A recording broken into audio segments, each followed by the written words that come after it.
You're listening to the most electrifying show in media, A Neighbor's Choice.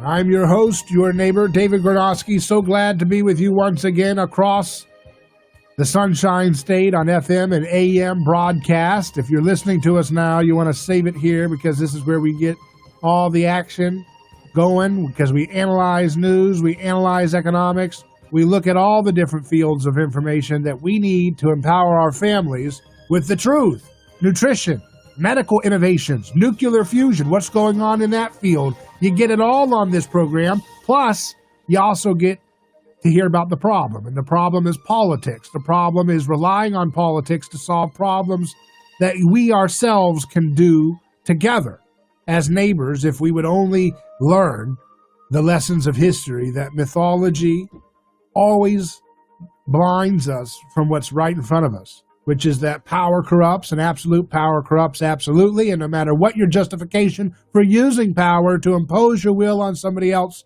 it never turns out right. It never works. It never creates the solutions that you want, whether you want free healthcare, free college, if you want to address inequity or inequality, whatever the thing it is that you want to do. If you're going to use coercion to subjugate people to get them to act right, it's not going to work right. That's just trying to mess with human nature in a way that always creates blowback. It always creates underground resentment. It always creates a martyr's complex for the people you're using coercion to, punish or whatever. It just doesn't work. The only place that force is acceptable to be used is in the defense of real things, real violence, things like, defense of life, defense of liberty, defense of your property, defense of your pursuit of your happiness. Those are things that are understandably a place for self-defensive force, and that's the basis of true law. That's the basis of common law that we inherited in the West. And it's something that we need to get back to here in America if we're going to pull ourselves out of the mess that we're in culturally and pull ourselves out of the mess that we're in terms of our debt problem. This is something that we can tackle, but we have to think for ourselves to do that. And so joining me now to talk about culture, to talk about something in the arts, which is films, we like movies on this show, is Sean Malone, who's the creative director at the Foundation for Economic Education. How you doing, Sean? I'm wonderful, David. How are you doing? I'm doing great. Now, how are you guys doing over there at the Foundation for Economic Education? Everybody working from home? What's the policy over there? You're in Atlanta, right? Yeah, we're in Atlanta, and Atlanta's a little bit of a mixed bag. Georgia obviously opened first, and honestly, we were doing pretty well in reality. I think the whole state is actually doing fairly well in general, but Atlanta actually just went back to phase one, I think. So Atlanta businesses got reclosed, well, partially reclosed anyway, and all that happened. But yeah, we've been working from home mostly. My team has been entirely from home for the last several months, and that's actually worked out really, really well, pretty easily. We did actually open our office about a month ago, and a handful of people go in on a relatively regular basis. But my actual team, the creative marketing team, we all just work from home. That's actually worked out. So we're doing fine. So what's your take on the policy? Are they relocking down Atlanta because of a real concern for stopping the spread of this virus, or is this a political move in your opinion? I mean, I think like anywhere, I think it's probably a little bit of both, I think the concern over the virus has always been, it's always gotten top billing, but of course there are clearly political, there are political aspects to a lot of this too. And Keisha Bottoms is Atlanta's mayor, and generally speaking, I've liked a lot of her response to a lot of this stuff, but she did get criticized for, taking a pretty light role on the, riots, and we've had a lot of problems with violent crime that are kind of popping up in the last few weeks. But, we're locking down again. I think in part, again, it's a mix. So there's some of that is genuine concern, and some of that is just, thing that we have to talk about again now that some of these riots have gotten a little bit out of hand and some of that kind of stuff. So we're kind of changing the subject a little bit too. So I don't know. I think it's always mixed. Yeah. So, one of the reasons I wanted to have you on is to ask you about this movie called Mr. Jones that you reviewed recently, right? Tell us a little bit about your program first and how people can watch the content. I was put in touch by one of my, followers of our content. I think his name is Thoth from Taiwan. So you got a fan from Taiwan over here following your work. So what tell us a little bit about your project first and then the movie. Yeah. So as creative director at the Foundation for Economic Education, my responsibilities are fairly wide actually, but a lot of it comes down to defining the content creation for the organization, particularly creative content, video, audio, imagery, graphic design, all of that kind of stuff.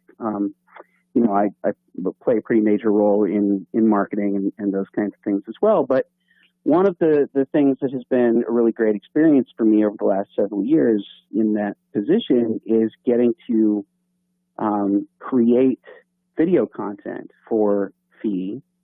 And in doing that, I've created a number of series over the years, including a few that have stuck.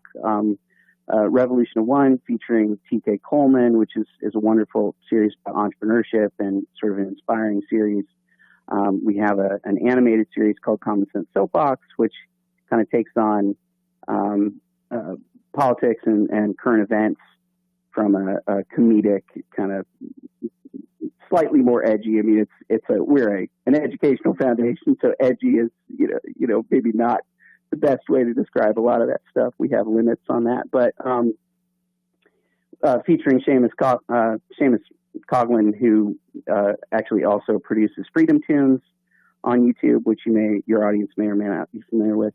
And then the thing that I do on a now pretty much weekly basis is a series called Out of Frame, which I created to basically produce video essays that connect pop culture, movies, TV shows, even sometimes music and books and comics and stuff like that, to what I think of as the really important ideas that I like talking about, but also which FEE is dedicated to talking about as an organization: classical liberalism, free market economics, individual values, individualism, personal character, all the things that FEE stands for. I try to draw out of pop culture through this series. It's something that I've always loved doing, and it's kind of the way that my brain works anyway. I've been in creative space for a long, long time, so I've always spent a lot of my time talking about movies and TV shows and stuff, and so this series basically allows me to do that full time. And so your story about this movie, Mr. Jones, you published it yesterday. It's called "The Holocaust That the New York Times Ignored," right? That's right. So a lot of people are not familiar with this. This is a reference to the Soviet Union, the Holodomor incident, right, that took place in Ukraine. Yes. So just tell people just a quick little, synopsis of the movie and why people should really take a look at this. Maybe some lessons that we should learn from this film. Sure. This is a film by a Polish director named Agnieszka Holland, and it just came out. Technically came out last year, but with COVID and everything else that's going on, it really didn't get a wide release, and so now it's available to watch on Amazon, or if you have Vudu and stuff like that, you can buy it and whatnot. And it's about a real life story of a British journalist and sort of foreign affairs officer named Gareth Jones, who traveled to the Soviet Union in 1932 and 1933 between 1932 and 1933 and actually did his job, which reporters in Moscow were really not doing. He traveled to the Ukraine, he saw the famine, he saw the Holodomor firsthand, and he reported back, when he got back to Britain, he reported what he'd seen, and he'd seen utter tragedies, which I'm sure we'll get into over the course of the next hour. But it's based on a true story. It's really a very well-made movie, and it's one of the only movies that you're likely to see, or at least, it's a pretty rare movie that actually looks at communism from that standpoint.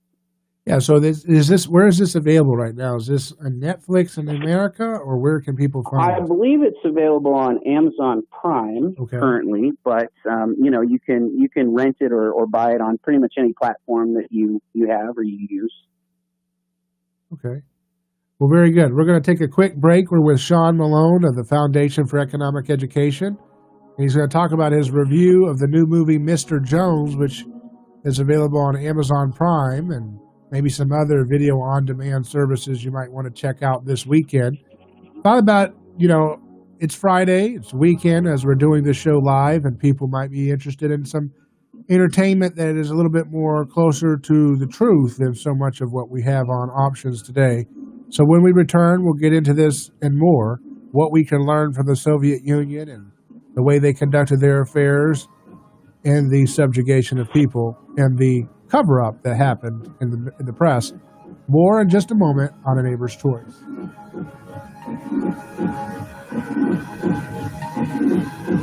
A lawsuit is not something that anyone looks forward to. It can be devastating. There is a law firm in Tampa Bay that will keep you informed throughout the entire process. That law firm is Catania & Catania. Personal injury law is defended with full disclosure. There is no guessing game. If it's an auto accident, medical malpractice, nursing home negligence, unsafe working conditions, or motorcycle accidents, the law firm of Catania & Catania will handle the process worry-free from start to finish. Many victims do not even realize that they can claim compensation for their loss until they talk to Catania & Catania. They only represent private individuals and treat every case as if it's going to trial. Putting families first is more than just a slogan. It's their way of practicing law. It's a commitment to you. Remember, they don't get paid if you don't get paid. So go to CataniaCatania.com, award-winning over 28 years and family first. Catania & Catania, personal injury, auto accident, and motorcycle accident attorneys. The one thing that we've learned from an epidemic is that if we are healthy, we are far less likely to be susceptible to grave sickness. With that stated, stem cell activation is a big part of keeping ourselves healthy. By activating your own stem cells, you'll experience energy, better sleep, reduction in pain, and a support system that supports faster healing from wounds. LifeWave X39 patches are an easy, cost-affordable way to activate stem cells. Clinical studies demonstrate that LifeWave patches reset the genes in the body to a younger, healthier state. By wearing the daily patch, your body will activate the stem cells to give you benefits of a better way of living a healthy, productive life. Go to lifewave.com/B-radio to see how you can elevate, activate, and regenerate your life with stem cell therapy. There's a special offer now with B Radio. The address again is lifewave.com/B-radio. Live healthier and wiser with the X39 LifeWave patches at lifewave.com/B-radio. Conservative Amanda Mackey earned the American dream. Mackey escaped a brutal regime that persecuted Christians. She worked her way through college and served in the Pentagon after 9/11. In Congress, Amanda Mackey will stand with President Trump to support our brave police officers, secure the border, and enforce the rule of law. Mackey will protect Florida families from crushing tax increases and eliminate job-killing regulations to rebuild our economy and get Floridians back to work. With Charlie Crist and Nancy Pelosi exploiting the coronavirus to advance socialism, Florida needs to send a conservative fighter to Congress. Here's Amanda Mackey. Charlie Crist and Nancy Pelosi want to turn America into a socialist country. Together, we can stop them. Conservative Amanda Mackey has lived the American dream, and now she's ready to defend it as our voice in Congress. I'm Amanda Mackey, and I approve this message. Paid for by Amanda Mackey for Congress.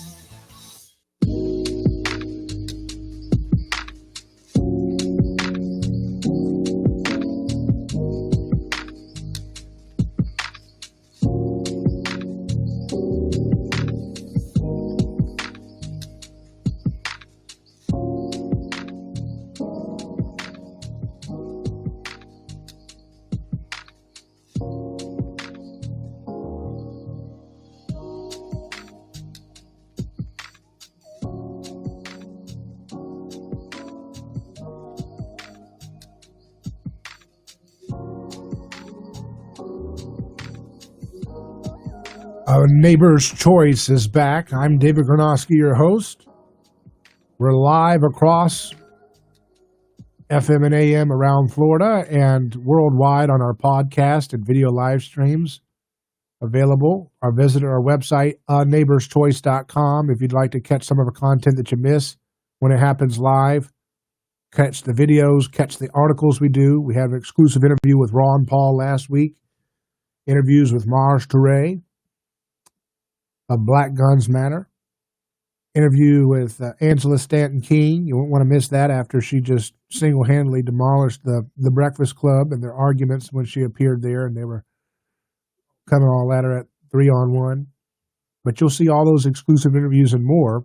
Folks like Walter Williams and Scott Adams and Jordan Peterson, N.T. Wright, the theologian. Just got a full, as you can tell, we really challenge sacred cows and groupthink myth in all the different fields that are important to the human, experience, the things that matter to you and your family. And right now we're talking about cinema, which is something that I love. I love movies. I love the art that's in a good piece of film, and I like movies that you just check out in and just have a popcorn fun time. And I also like movies that get you to think. And we're talking about the movie Mr. Jones, which is something that our guest here, Sean Malone of the Foundation for Economic Education, recently did a video review of, which chronicles what happened in the Soviet Union surrounding the Holodomor incident, which is something that we don't hear about a lot.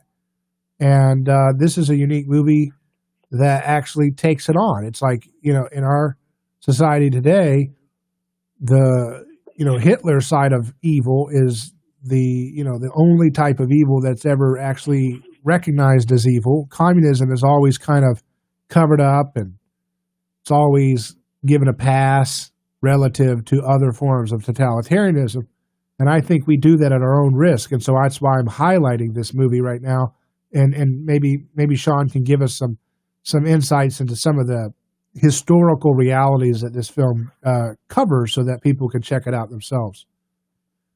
Yeah, absolutely. So the Holodomor, I don't know, it's one of these interesting things, as you just said, that I think people really don't learn about a whole lot. And if you read a lot of the comments that I've seen already on YouTube, where we've released the main video that we're talking about, I see a lot of that. I see a lot of people replying saying, how come I never heard about this in school? Or how come, this is the first time that anybody's actually talked about this? Or at most, you get people saying, well, we mentioned it in one class period and then, we never talked about it again, but holy cow, this is such a crazy story. And it really is, because what happened was partly as a result of Stalin's 5-year plan, including the collectivization of agriculture in the Soviet Union, in particular in Ukraine.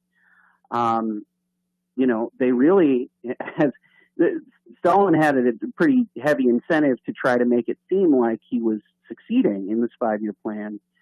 So what actually happened was they had people starving to death while Moscow and a couple of the major cities in Russia were being basically filled with, all of the prosperity and wealth that was created by people in Ukraine and then taken from Ukraine and brought to these other places. So, farmers who had produced all of the food that was supporting the army, supporting people in, high levels of power, were starving to death. Right. They were literally having their crops taken. And in the end, of course, nobody knew about it at the time, but in the end, it's estimated that between 7 and 10 million people starved as a result of forced collectivization of agriculture and the direct theft of their produce, right. Essentially. How many again is the estimate of how many people? Between 7 and 10 million people. Wow. Mostly in Ukraine. And so this movie, is it chronicling that specifically, or the media? It is. What's it? It is chronicling more the role that the media, in particular Walter Duranty and the New York Times, played in covering up the Holodomor. Because what happened was, and the movie does a pretty good job of, really the movie's about Gareth Jones and his trip of discovery, essentially, trying to find out this information. But what really sets this off is that Gareth Jones, a year or so earlier, had been one of the first fish to manage to interview Adolf Hitler and Joseph Goebbels. And he actually did so while flying on their plane with them. And it was a really big deal. And he did this interview, and as a result of that interview, he was fairly convinced, even in 19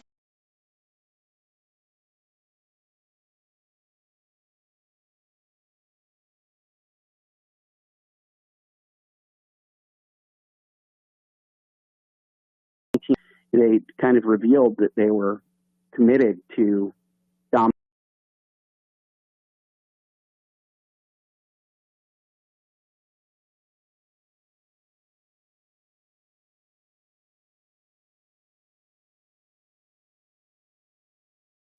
the parliamentarian who was, I think, one of the kind of more conservative, older guard in Britain, and he had told them that they were, staring down the barrel of another world war, and nobody believed him. So while he was doing that, he got interested in this idea that maybe Stalin, because he was seeing all these reports, he thought, well, maybe the only way we could afford to survive another world war in Europe was if we got Stalin's help. Because as he was listening to reports from the Soviet Union, it was all glowing reports. It was all saying that everything in the Soviet Union was, they were exceeding all of their quotas, and in 5 years they had managed to build automobile factories and tank factories, and they were rapidly industrializing a nation that had been agrarian and not industrialized at all. And the way that the outside world, the perspective that they got from journalists in Russia, in the Soviet Union in general, was that, that communism was working, right? That communism was producing all of this wealth.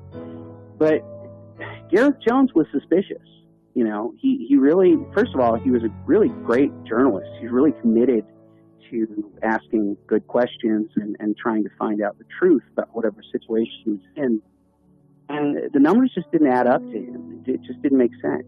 We're speaking with Sean Malone of the Foundation for Economic Education. We're looking at the movie Mr. Jones that's available now on video on demand services, looking at things that the media did in our country that really whitewashed and covered up horrendous Holocaust-level atrocities done by the Soviet Union. We want to unpack the movie and the history behind that movie and why it struck a nerve with so many folks who encounter this story, having never heard of it because of whatever political biases remain in our society. We'll continue. Don't go anywhere.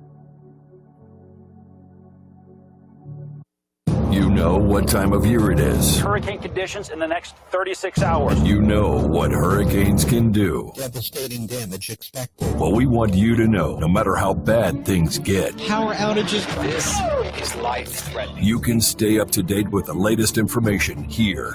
Your home for news, talk, and information. And remember, we'll keep an eye on the tropics. You keep an ear on us. Got batteries in the flashlight. The all-new News Talk 1040 WHBO. We got our radio.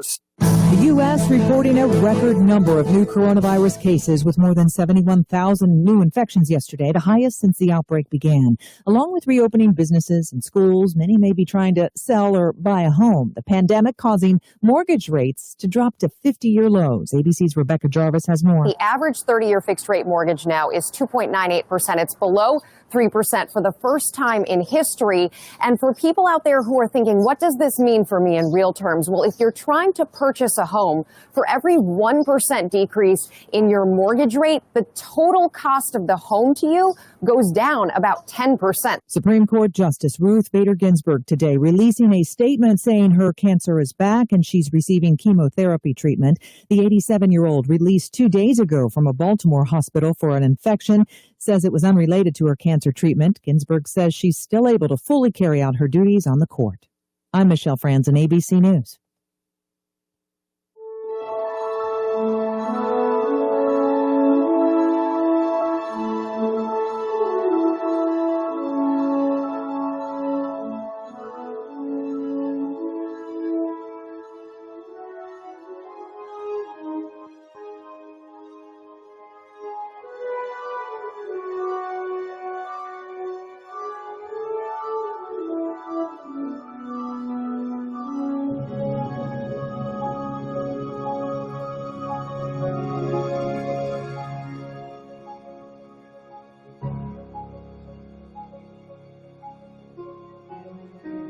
Welcome back to A Neighbor's Choice. I'm David Gronowski, your host. Hope you're doing well. We're live across FM and AM in the most important sector politically in terms of the nation in some sense, which is the I-4 corridor of Florida. That's where a lot of the heart and soul of political fights take place in terms of presidential elections, and we're glad to be across this critical period, this critical area, as we untangle the myths surrounding politics in our time through the news and headlines, but we also look at culture, and that's what we're doing right now with Sean Malone, my guest, who's the creative director at fee.org. And Sean, I wanted to just let you pick up where you left off, setting the table for what do you learn in that movie, Mr. Jones, because it's so rare to find a piece of cinema today that actually gets into historical truth in a real way instead of always one particular narrow perspective, you know? Yeah, so just before the break, I was saying that Gareth Jones was really just such a great journalist because he kept really poking and trying to find the truth. And one of the things that was nagging him was this idea that Stalin's numbers just weren't adding up. So what he wanted to do was travel to the Soviet Union to interview Stalin in the same way that he had previously interviewed Adolf Hitler. And his goal was to figure out whether, really just to ask him questions, like what is going on in the country that's making you guys so apparently successful, and is it even true, you know? But the problem is when he got to Moscow, what he found almost instantaneously was that the press corps in Moscow was essentially entirely sequestered in one building and not allowed to leave or go explore the country on their own. They were, you know, much like many communist nations even today, I mean, North Korea or Cuba, where you would have to, the only way you could get into the country is with a pretty strictly enforced visa, and then you would have handlers taking you around wherever you're allowed to go, essentially. And so for Gareth Jones, that was really already a pretty major red flag. He also had a friend of his who was one of the reasons why he wanted to go to Moscow in the first place. He discovered once he got there that his friend had been killed. And, the Soviet government had called it a robbery. But really what's so important about this, and then I think where the discussion can kind of jump off without me giving a ton of spoilers for the rest of the film, I guess, is that the real impediment here, I think, is not just the Soviet government. That's sort of expected, right? Like, I think most people, especially now in 2020, we look back on totalitarian governments of the 20th century and we think, well, of course, they were hiding the truth and they were trying to prevent journalists from, going to different places. But what was really shocking about it was that the New York Times bureau chief, Walter Duranty, was completely complicit in all of this. He was benefiting tremendously from essentially doing the Communist Party's bidding, and he was well paid, he was well kept, he had a great apartment, he was throwing lavish parties, and yet he was writing glowing praise for the Soviet Union, for the 5-year plan, and for sort of communism in general, in the pages of the New York Times week after week after week, and his whole staff were doing the same thing. And he won a Pulitzer Prize for it. Pulitzer Prize, by the way, which has never actually been rescinded, which is kind of crazy because we now know that most of Duranty's reporting from the Soviet Union was propaganda. And from what I understand, it seems like a lot of the folks of that era in media and elite circles were very sympathetic to communism. So why is it that the media was so bedazzled by communism and the Soviet Union project? I mean, so this is something that I've thought about for a long time because I think there are still a lot of people in journalism and in the entertainment business, especially, which is where I'm from, more so, a little bit of both actually, but still very sympathetic to socialism and communism, and I don't entirely know. I think one aspect of it is there is a little bit of it that is a dreamy sort of unconstrained vision, I guess, in Thomas Sowell's conception. I think there's a lot of it that people really want to believe that the world can be planned and that experts can come in and kind of remove all of the problems in the world. And I think journalists and entertainers especially tend to be a little bit susceptible to that kind of unconstrained vision. Mm-hmm. But it was certainly the case that a lot of them felt that way in the 30s. I mean, we have tons of reports and op-eds and things from journalists of that era that are absolutely glowing praise for not only Stalin, but also Mussolini and Hitler before that, you know. And now you have folks like Mark Zuckerberg, who was saying that he came out with an interview with Dr. Fauci saying that he's very condemning of Donald Trump's policy because he thinks we should have locked down the country longer and all this stuff. And you think about, you know, Mark Zuckerberg has perhaps more editorial power over media right now than the New York Times guy did in his time, right? So it's like, of course, yeah, it's like, are we not repeating the same mistakes of that era when we have these folks with almost unlimited power to manipulate and distort information and to sow chaos and to sow the seeds for tyranny? I think we very well could be. I mean, I think one of the things that is most concerning to me about social media, and by the way, I make my living on social media effectively, but I mean, like, the thing that worries me the most is the idea that a kind of a small number of people who quite often do have that technocratic mindset believe that they can be the arbiters of truth instead of what I think Facebook and Twitter, you know, I think what was good about them theoretically, the idea of social media as a really international platform for free exchange of ideas, I think that's a really worthwhile goal to attain. But of course, over the last several years, we've seen more and more and more manipulation of what goes on in people's feeds and what is sort of allowable on the platforms, what's not allowable. And so that is definitely a concern, you know. I know you're a libertarian, but I think there's a case for fraud here. You know, when they can create these platforms and people have this relationship like, okay, you're a free platform. Okay. And so you have this faith expectations idea that, okay, this is a free platform. I build my thing. You're going to glean information and data to make money. And then when you change the game, I think that's a kind of fraud. That's a bait and switch kind of a fraud that I think markets should be able to handle this in a court or some kind of, tort situation. What do you think?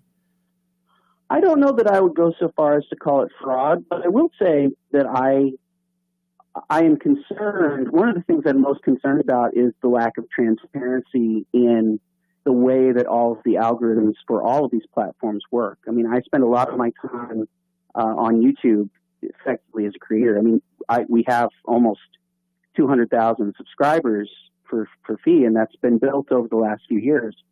And so I am deeply involved in that community, and the algorithm really defines what works or what doesn't work. And the fact that we have no way of knowing what the algorithm preferences on any of these platforms, not just YouTube, but Facebook and Twitter and Instagram and TikTok and everywhere, you are at the mercy of whatever it is that the platform's algorithm wants to show users, right? And those algorithms can be changed or manipulated or controlled. There are white lists and black lists and stuff that would prevent certain content from being seen. But the real problem for me is that I really have no insight into what those decisions are, you know. And then, of course, you also have the media, the traditional media, which seems to have an incestuous relationship with a lot of the bureaucracy, you know, the New York Times. Whenever, you know, think about that story that came out recently about the whole Russia was potentially giving cash to Afghanistan folks to kill U.S. soldiers. And even the Pentagon came out, or somebody came out in the administration, said there's no evidence really for this. This is just leaked by the New York Times in order to sour the momentum that Trump was trying to build to pull out of Afghanistan. Wanted to do a two birds with one stone maneuver where you can stoke the flames of Russia Cold War fervor and mania that has swept so much of the media trusting folks of America, and at the same time to cripple the attempt to get out of that forever war in Afghanistan while Trump is still in the White House. So I think this is so diabolical. It's really hard to put into words how evil this stuff is. You know, that they have this kind of backdoor relationship apparently with the apparatuses of war. I think a lot of this stuff too is a little bit of a you know, kind of a dog chasing a bone that's too big for it in a lot of ways. Which is to say, like, I think a lot of reporters have certain interests and preferences and biases and things that they don't really examine or kind of think about too much, but you know, that can run away with people pretty quickly. Like, if you have the power to define what people read or what people believe is true about the world, like, it's very, very easy to use that power or abuse that power. I mean, as you kind of said in your intro, right? I mean, power gets abused. I don't think political power is the only kind of power we have to worry about a lot of times. The power to define what people believe to be true about the world around them is also tremendous, you know, and it's a dangerous power that really shouldn't be ignored as something that's trivial, right? And I think a lot of reporters use that power to simply advance their own, you know, momentary interests, right? Right. And I think that goes into a lot of those stories too. If you don't like Trump, it's very easy to find a lot of anti-Trump stories. If you love Trump, it's very easy to find pro-Trump stories, and then never tell your audience the other side, right? But I mean, and unfortunately, you know, we have a media that's fairly one-sided as it is.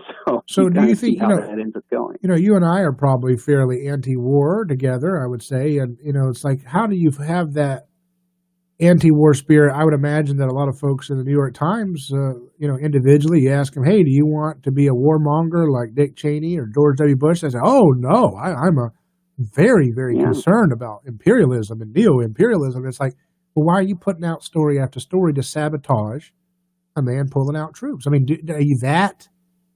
Like, I just can't understand how people could be so... It, to me, is so dumb. Like, how in the world can you not see how that's a contradiction? I mean, why do we have to be charitable here? I mean, these guys are killing people. Their lives destroy people's lives. You know, just like they did in the New York Times. I find that to be one of the more baffling things, too, because I don't know, because you're right. I think you're absolutely right. I think a lot of people in journalism, especially at the New York Times and Washington Post, would, if you asked them one-on-one, would absolutely say, oh, I think war is horrible and I don't think we should be at war and whatnot. But yet you're entirely correct that so many still write stories that are, you know, like completely unsourced rumors from you know, Pentagon people or deep state people or whoever who have kind of a vested interest in maintaining a lot of this, you know, this ongoing quagmire that we have in the Middle East and elsewhere, and yet they are uncritical of that. And I wonder a little bit if that's just a lack of being critical about the state in general. You know? Yeah, but at some point you have to kind of give people a little bit more accountability in terms of like, all right, if you're a journalist and you've been at this thing for a while and you know what a war is, you have to be able to say, all right, okay, like I don't like Donald Trump, but let's take the moral win here, okay? Let's get these. I mean, that's the thing. All these New York Times people, they say they're for defending people of color and Black Lives Matter and all this stuff. It's like there are people of color in Afghanistan that. Yeah. If Trump has his way, he wants to get, it sounds like he's trying to stop occupying people of color in Afghanistan. So how hard is this? If you're sipping lattes at the New York Times thinking, I've got to save people of color. I've got to be their defender. Okay, this guy's crazy, but he's actually right on this. So let's just stop the killing of people of color in Afghanistan. I mean, I don't understand how they can't. I guess I'm going to have to try to get these guys on the show because I cannot figure this out. I just can't. They're more worried about Aunt Jemima. You know what I mean? They're more worried about Aunt Jemima pancake syrup name, which I don't care. Yeah. But than they are about, okay, we'll stop killing Afghanis. Just stop. Can you stop? Can you help us stop doing that? That would be a nice thing to do as a journalist, The priorities are weird, for sure. One of the last things that I said in the video that we made about Mr. Jones is that I think a lot of journalists are people who go into journalism believing that they want to speak truth to power and that they're going to expose atrocities that are happening around the world. But I think the hard truth, really, and I think this is true of everybody. I don't think this is just true of the New York Times or Washington Post or whoever, but I think that a lot of journalists tend to see themselves as Gareth Jones types, but are in reality much more aligned with the Walter Durantes. They're looking for prestige and fame and the right accolades, maybe a little bit more than they are interested in doing the job of telling hard truths about the world, And so I agree with you that we should not give people a pass or take away their individual responsibility for covering up certain things or just for standing in the way of some of these things. But at the same time, I do tend to see it as kind of a moral failing, like a weakness in a lot of people, where they would rather have the accolades than they would, go up against the powerful adversary, which, in some cases is the Department of Defense, or it's all kinds of stuff, right? Let's hold that thought. We're going contractors, unions, etc. We're going to continue with Sean Malone of thefee.org. He's the creative director there, and we're talking about the new movie, Mr. Jones, that I'm highlighting today here as we head towards the weekend. Back in a moment on A Neighbor's Choice.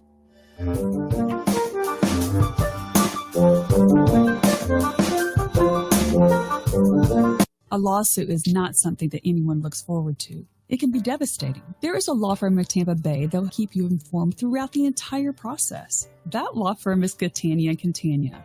Personal injury law is defended with full disclosure. There is no guessing game. If it's an auto accident, medical malpractice, nursing home negligence, unsafe working conditions, or motorcycle accidents, the law firm of Catania & Catania will handle the process worry-free from start to finish. Many victims do not even realize that they can claim compensation for their loss until they talk to Catania & Catania. They only represent private individuals and treat every case as if it's going to trial. Putting families first is more than just a slogan. It's their way of practicing law. It's a commitment to you. Remember, they don't get paid if you don't get paid. So go to CataniaCatania.com, award-winning over 28 years and family first. Catania & Catania, personal injury, auto accident, and motorcycle accident attorneys.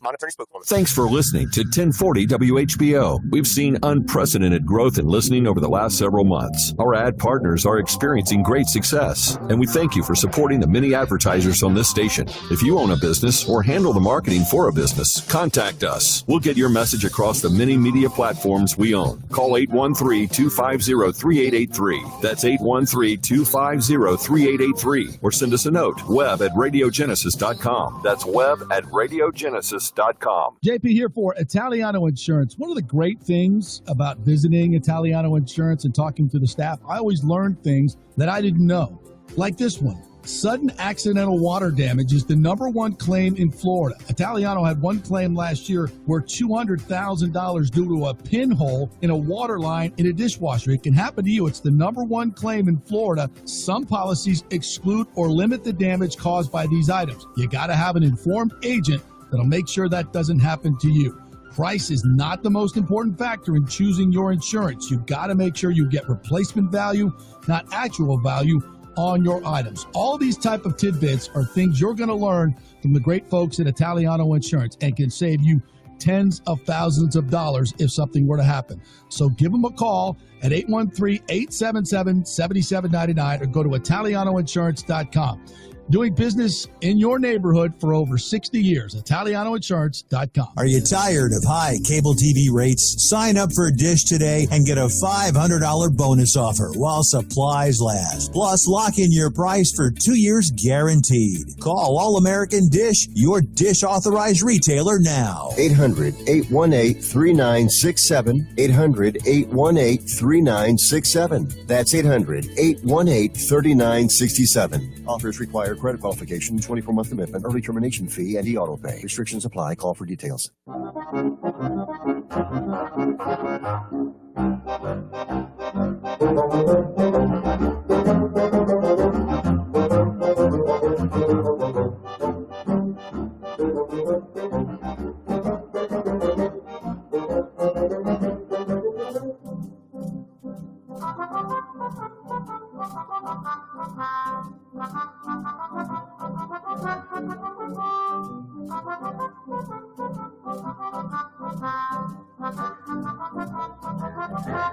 Why is the media always seeming to be a handmaiden for imperialism, for perpetual war, perpetual growth of government, perpetual division amongst folks who do not want perilous government policies to be left in the books? Give an example, the whole police abuse situation that we've been dealing with for weeks as a narrative, as a country. And it's just amazing how the media, just like clockwork, always seems to take something which is rooted in a legitimate concern with police misconduct and a lack of oversight, getting rid of bad things like no-knock raids, and looking at qualified immunity and how that might be able to be changed so that there's more skin in the game. So that, and in looking at things like the drug war, looking at mass incarceration, all good things that unite the public. But somehow, some way, the media always finds a way to take all that energy that's naturally going to, if left messed with, is going to direct itself towards curtailing government power. And somehow they always find a way to deflect it and turn it as a divisive thing in which powerless folks in the neighborhoods are all fighting each other and turning away from actually downsizing government coercion, which causes the abuse and the arrests and the unnecessary altercations and the strong arm tactics of the police. All those things we can unite against, but the media always finds a way to stir it as something that needs to be directed away from dealing with government power. And we're here with Sean Malone he's the creative director of Fee.org, and we're talking about the movie Mr. Jones, which highlights the New York Times and its complicity with covering up a Holocaust level tragedy in the Soviet Union called the Holodomor, which was a massive starvation campaign. And you said, 7 million people died? Is that right, Sean? Up to 10, yeah, between 7 and 10. And it's sick, the things. I've looked into the details of what that looked like, and it is a terrible, gruesome thing. And, they can talk about hegemony and privilege and all this stuff, but all these ideologies, they're always looking to scapegoat and dehumanize people, and we need to resist all forms of these tyrants and these forms of thinking. I want to ask you, Sean, as we just got a couple minutes left, but I want to ask you, you like making movies and you like art, but you're also looking at the media in this story, the media, the journalism world. What do you think is more important for the future of liberty and peace and prosperity in our country? Is it raising up auteur filmmakers and artists, or is it raising up, journalists who will go in there and get the facts right and not shill for war like these failing journalists at the New York Times and so on do? I actually think is that the power of storytelling in a neutral setting, in a setting where people are actually telling stories and not participating in a medium that is sort of inherently divisive in a lot of ways. The thing about journalism is that whenever you watch a news story or whenever you watch a broadcast or listen to somebody on the radio, if you're not part of that tribe, you tend to be already thinking of counter arguments. You tend to already be thinking of ways in which, basically ways to disagree with the journalist, the reporter, the presenter, whomever, if you believe that you disagree with their position on things. But movies are a little different. I think movies are the stories well told, like Mr. Jones. Sean, you're breaking up a little bit. Can you say that again? Oh, I apologize. When you buy into a story like Mr. Jones, you're buying into the characters and the drama, and you're not looking for counter arguments in the same way that you tend to look for counter arguments. You're watching a news broadcast, for example, and there's good and bad to that. Obviously, like having narrative kind of bypass people's skepticism is dangerous because it means that anybody, can make a movie like The Motorcycle Diaries, which paints Che Guevara as this wonderful, suave, attractive man and not the ruthless murderer who enjoyed killing, that he actually was. So there's danger to that, but that's why I think it's more important for people who care about truth and who care about liberty to be creating better stories and using the arts to tell true stories about the world, again, like Mr. Jones, and not covering that stuff up. I think going into journalism is great.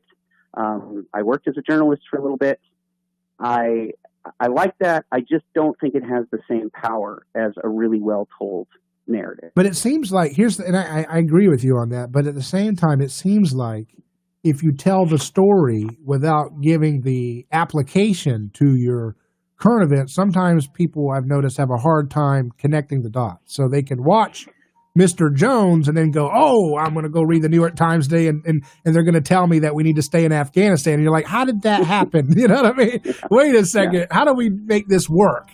So I think, man, cultural change is difficult, right? And I think especially really any of these kinds of things is not just going to be there's no silver bullet in any of this, right? Like you're not going to tell one story or make one movie and then completely shift the values that a culture has. I think that's why I think it's so important that we encourage people, lots and lots of people, to be telling a lot of these stories. And I am actually looking forward to a world. I think one of the telling things about Mr. Jones is that it was made by a Polish director, and it was financed in part by Polish film companies. And I think that's important because there are people in the United States who really have no connection whatsoever to the horrors of communism, certainly not in the same way that people in Poland or Hungary or Romania or Lithuania. Well, very good. Well, Sean, we're out of time. Thanks again for coming on. Check out Sean Malone's work at fee.org. We'll continue to follow this film and let you know what we think, too, when we get a chance to see it.